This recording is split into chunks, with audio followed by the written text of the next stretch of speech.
Мына урматтуу бир туугандар, көптөн бери күтүп жүргөн коногубуз келип калды. Алла насип кылса, эми конокту сыйлашыбыз керек. Рамазан айы сиз менен биз үчүн конок. Бул күндү аябай күткөнбүз. Бул күн келди.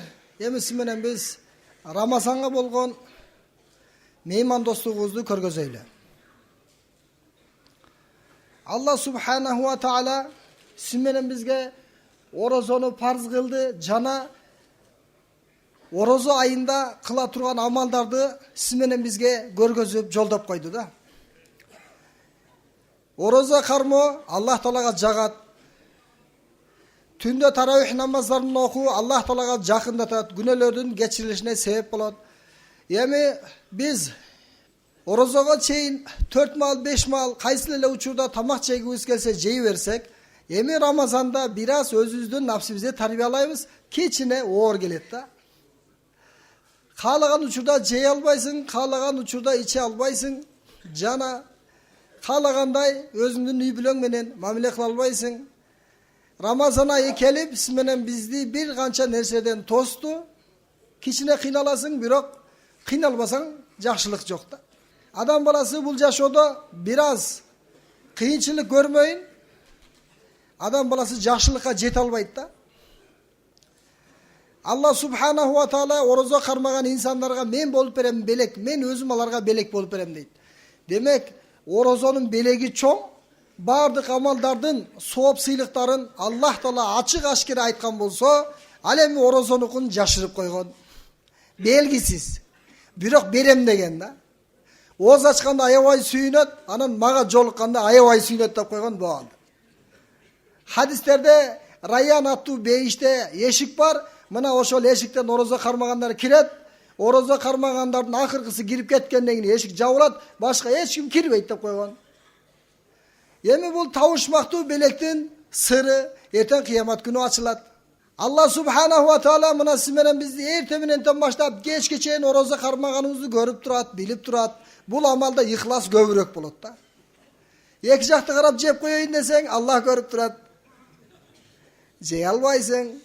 Орозо сиз менен бизди ихлас сыпатына үндөйт экен да. Ихлас, истихлас, Алла мени көрүп, билип, угуп турат деген сезимдер келет.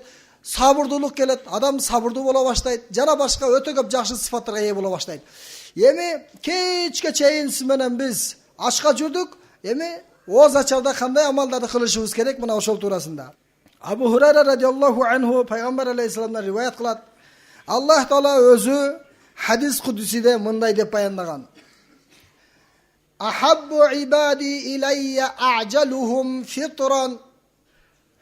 Менин пенделеримдин ичинен эң сүйүктүү пенделерим бар. Аларды айтайынбы? Алар кимдер экендигин?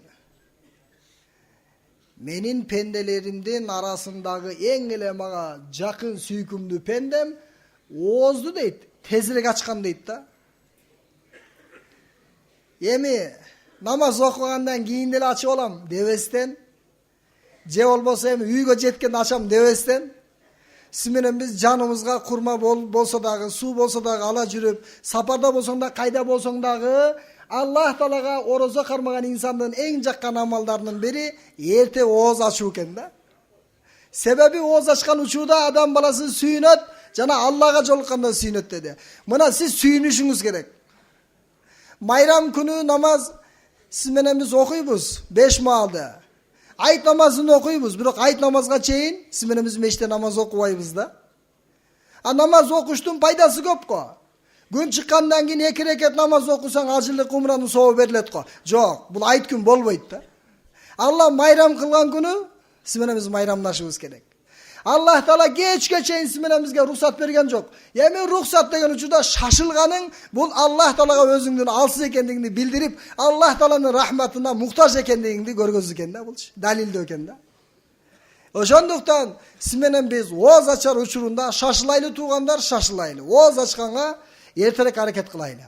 Аллах Таала хадис кудусиде айтты. Пайгамбарыбыз саллаллаху алейхи ва саллям айткан: La yazalun nasu bi khairin ma ajjalul fitr. Adamlar kaçanga çeyin oğuzlu daro Эми оз эрте ачкан дегени күн батайын дегенде эле ачып алып жүрбөңүз анан. Эрте ачыш керек депчи. Азан айтайын дегенде ачыш керек. Жок, убакыт кирсин, анык ошол күн батсын. Андан кийин анан оозуңузду ачыңыз да. Шашылып эрте оозуңузду ачып албайлы. Аллах Таала айтты, менин эң сүйүктүү пендем эрте ооз ачкан деди. Пайгамбар алейхиссалам айтат, кайсыл адамдар ороза кармап туруп эртерээк ооз ачса, алар ар дайым жакшылыкта боло берет дейт. Siz erте ооз ачуу менен Аллахтын каалоосун аткардыңыз, Аллахтын сүйкүмдүүсү болдуңуз. Пайгамбар алейхиссалам да эрте ооз ачкан, Аллахтын сүйкүмдүүсү болом деп. Пайгамбарыбыздын сүннөтүн аткардыңыз. Жана Яхуд насоролор бар. Алар ороза кармайт, өздөрүнүн орозолору.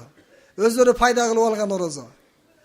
Алла субханаху ва таала ал үммөткө дагы орозону парз кылган, бирок алар орозону өзгөртүп алышкан, өздөрүнүн каалаган күндөрүнө коюп алышкан жана каалагандай. Алар Яхуд менен насоролор, алар дагы бизге окшоп ачка жүрөт кайсыл бир күндөрү, алар деле орозо кармайт, бирок күн баткандан кийин ачпай жүрө берет. Көптөн кийин ачат. Бул ийгилик деп түшүнөт аларчы. Пайгамбар алейхиссалам силер аларга каршы жүргүлө деген. Демек, Аллахтын сүйкүмдүү пендеси болдуңуз, пайгамбардын сүннөтүн тирилтип, сүннөтүн соңуна ээ болдуңуз, жана Яхуд насоролорго каршы болуп, Аллах Тааланын эң сүйүктүү моюнсунчу пендеси болдуңуз да. Эрте ооз ачуу менен биз өтө көп ийгиликтерге жетсек болот экен. Эми ооз ачканда кайсыл нерсе менен ооз ачсак жакшы болот? Негизи ооз ачканда ар бир нерсе менен ооз ачса боло берет. Бирок ошолордун ичинен кээ бир нерселер менен ачсак көбүрөөк пайда болот экен. Мына ошол туурасында Салман бин Амир Доби сахаба айтат. Салман бин Амир сахаба айтат.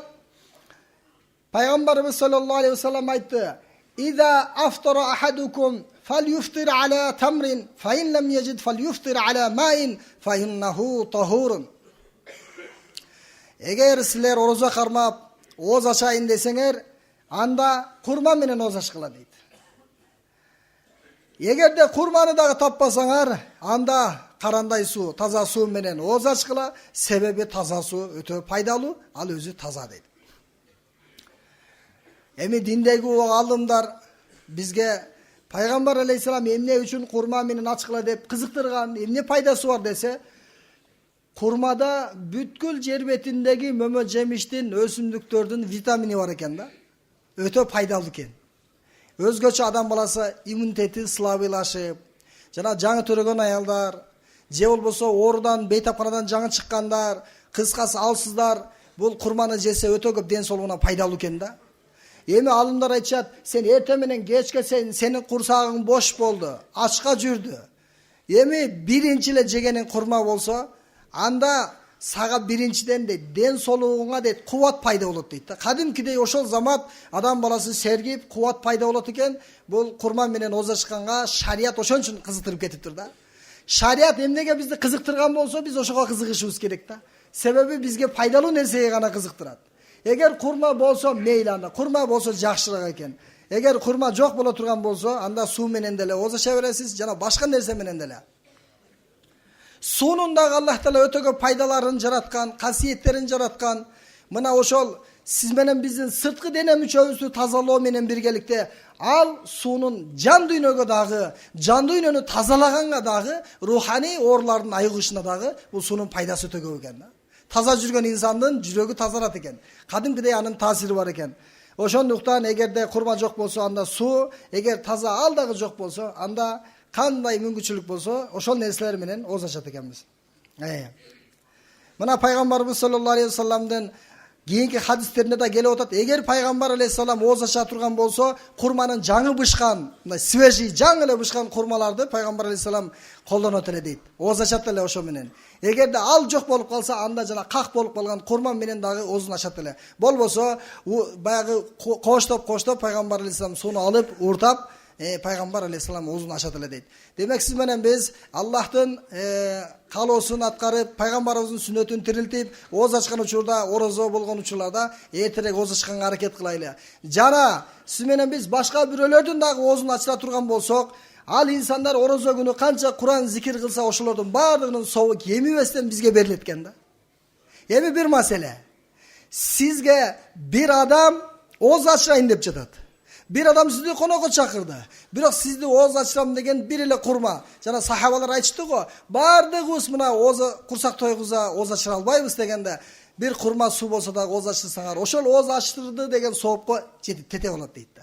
Oşol sizlerge soop berilet deyt. Emin sizden bir ele kurmağınız var, je suğunuz var. Meşte oturasız, je sapardasız, biröge berdiңiz. Oğuz açtırganın soobun, jana anın oroza karmagan insanın jakşı amalların soobun siz tolluk alasız. Oşo menen birgelikte egerde siz anı kursagın toyguzup iftar degen oğuz açуу деген bir ele oğuzun açırıp koy emес, balkim anın açka bolgon kursagın toyguzup koysoңуз soobу andan da көбүрөөк болот экен. Аллах Таала бардыгыбызга айтылган сөздөргө амал кылганга мүмкүнчүлүк берсин, орозолорубузду кабыл кылсын.